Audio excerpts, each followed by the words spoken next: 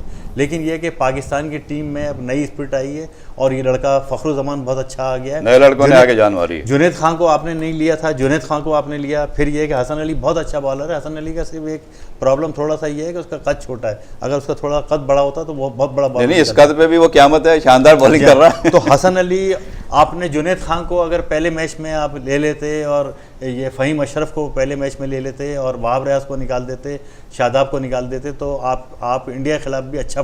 چلیں اس پہ میں عاجز جمالی صاحب کا انپوٹ لے لیتا ہوں. آئی صاحب آپ کیا سمجھتے ہیں پاکستان ٹیم اتنا اچھا کم بیک کیا ہے پاکستان؟ کل کا میچ ہے, پاکستان واپس یعنی لوٹا ہے. ہم سمجھ رہے تھے جو لوگوں کا ایکسپیکٹیشن تھا, یا میچ کی جو ایون پاکستان کے بیٹنگ کی شروعات تھی اس میں بھی ہمیں ایسے لگ رہا تھا کہ بڑا مشکل ہوگا جیتنا. 5ویں وکٹ تک جو صورتحال تھی, آپ کو اگر میچ دیکھا سب نے, تو ہمیں نہیں لگ رہا تھا کہ ہم میچ جیت پائیں گے. 6 وکٹ میں میں کہہ رہا ہوں کہ عامر نے بہت عمدہ بیٹنگ, عامر کو جاتا ہے, عامر کو پورا کریڈٹ جاتا ہے. اور پھر سرفراز نے جس طرح کھیلا ہے, عامر اور سرفراز نے دونوں نے مل کے جس طرح میچ کو بچایا, اور بچانے کے بعد پھر جیتنے کی کنڈیشن تک لے گئے. تو میرا خیال ہے کہ ویسے ظاہر ہے کہ اچھا, یہ تو کھلاڑیوں کی آپ نے بات بتا دی. ظاہر ہے قوم نے دیکھا جب کھلاڑی پرفارم کرتے ہیں تو ٹیم جیتتی ہے, کھلاڑی پرفارم نہیں کرتے تو ٹیم ہار جاتی ہے. ہم بہت زیادہ جذباتی نہیں ہو جاتے بحیثیت قوم. جب ٹیم ہارتی ہے تو ہم کہتے ہیں کہ جی سب کو فارغ کر دو, کھلاڑیوں کو بھی نکال دو, بورڈ کو بھی ہٹا دو. کوئی کرکٹ کا اچھا تجزیہ تو نہیں کر سکوں گا کیونکہ میں کرکٹ کے بارے میں زیادہ نہیں جانتا, لیکن یہ جو آپ نے بات کی یہ میرے دل کی بات کی آپ نے. ہم بڑے جذباتی ہیں. ہم جب انڈیا اور پاکستان کھیل رہے ہوتے ہیں تو ہم اس کو کرکٹ نہیں سمجھتے, پاکستان اور انڈیا کی جنگ سمجھتے جنگ بنا دیتے ہیں. اور جب کرکٹ ٹیم ہار جاتی ہے تو ہم ایسے سمجھتے ہیں جیسے پاکستان ہار گیا. ایسا نہیں ہے بھائی, گیم ہے, گیم کو اگر گیم سمجھا جائے تو ایسے بالکل بھی نہیں ہوگا میرا خیال ہے. صحیح کہہ رہے ہیں. ابھی بھی ہمیں بالکل یہ رویہ ہمارا ہونا چاہیے. تو کبھی ایسے لگتا ہے کہ ہم ہارتے ہارتے جیت بھی جاتے ہیں, جیسے کل کا میچ تھا, ہمیں 5ویں وکٹ تک کوئی امکان اور امید نظر نہیں آ رہی تھی کہ ہم جیت جائیں گے, لیکن ہم جیت گئے. شروع میں جب اوپنرز کھیل رہے تھے تو لگ رہا تھا بڑا آسانی سے جیت جائیں گے, اور جب وہ آؤٹ ہوئے تو وکٹیں گری. تو پھر ہمارا مقابلہ ہے سیمی فائنل انگلینڈ. بہرحال دنیا کی بڑی ٹیم ہے, اور انگلینڈ جیسے انگلینڈ کو انگلینڈ میں ہرانا اس وقت مشکل ہے, ظاہر ہے ان کے باوجود اگر پاکستان کو, میرا خیال ہے جیتنا ہارنا تو الگ بات ہے, لیکن اگر اچھے میچ اور اچھے اسکور کے ساتھ پاکستان جاتا ہے. ایک جنرل سی بات ہے کہ پاکستان کی بیٹنگ لائن کمزور ہے, اور ابھی بھی یہی کہا جا رہا ہے کہ بیٹنگ لائن پہ ہی توجہ دینے کی ضرورت ہے. اگر بیٹنگ لائن بہتر پوزیشن میں جاتی ہے, اگر ہم کم از کم 250 رنز بنانے کے قابل اگر ہو جاتے ہیں تو انگلینڈ کے ساتھ بھی اچھا مقابلہ ہوگا. بہت اچھا آپ نے بتایا شہزاد صاحب. اوور آل چیمپئنز ٹرافی اب سیمی فائنل کے مرحلے میں داخل ہو گئی ہے. بڑی ٹیمیں آؤٹ ہو گئیں. اس میں سے آپ نے دیکھا کہ جو نمبر 1 ٹیم تھی ساؤتھ افریقہ باہر ہو گئی, آسٹریلیا ویدر کی وجہ سے باہر ہو گئی, اور نیوزی لینڈ کی ٹیم باہر ہو گئی. سیمی فائنل میں جو ٹیمیں پہنچی ہیں, سری لنکا باہر ہو گئی. تو یہ ٹورنامنٹ کو آپ کس طرح دیکھتے ہیں؟ اس سے کرکٹرز کا جو ایک انٹرسٹ ہے کرکٹ میں, چیمپئنز ٹرافی میں, وہ بڑھے گا, کم ہوگا, یا اس کے رولز کچھ بہتر کرنے پڑیں گے؟ دیکھیں, یہ آپ چیمپئن ٹرافی بہرحال یہ کہ کرکٹ کے لیے ایک اچھا ٹورنامنٹ ہے, اور اس سے شائقین کی دلچسپی اس ٹورنامنٹ میں بہت ہے, اور اس سے بڑھے گی. وہ جو آپ نے بات کی کہ جو بڑے بڑے بت تھے وہ پاش ہو گئے, جنوبی افریقہ, آسٹریلیا, نیوزی لینڈ, یہ مطلب نیوزی لینڈ کا شمار بھی میں بڑی ٹیموں میں بڑی ٹیم ہے. اچھا, پھر سری لنکا بھی ایک بڑی ٹیم ہے, اور وہ T20 کا ورلڈ کپ بھی جیت چکی ہے, اور جو ون ڈے کا ورلڈ کپ بھی جیت چکی ہے, اور رینکنگ میں بھی اوپر ہے. اچھا, اب جو ہماری جو ٹیم تھی, ہم تو یہ انڈر ڈاگس تھے, بنگلہ دیش, پاکستان. میں کہتا ہوں کہ بنگلہ دیش بھی پاکستان سے اوپر تھا. بنگلہ دیش کو کوالیفائی کرنے کا کوئی ایشو نہیں تھا. ہمارے لیے تو سب سے بڑی بات یہ تھی کہ ہم تو چیمپئن ٹرافی سے ہی باہر تھے, اور ہمارے جو تھے وہ بالکل لالے پڑے ہوئے تھے, اور ہم آخری وقت میں سمجھ لیں کہ ڈارک ہارس ہم ثابت ہوئے.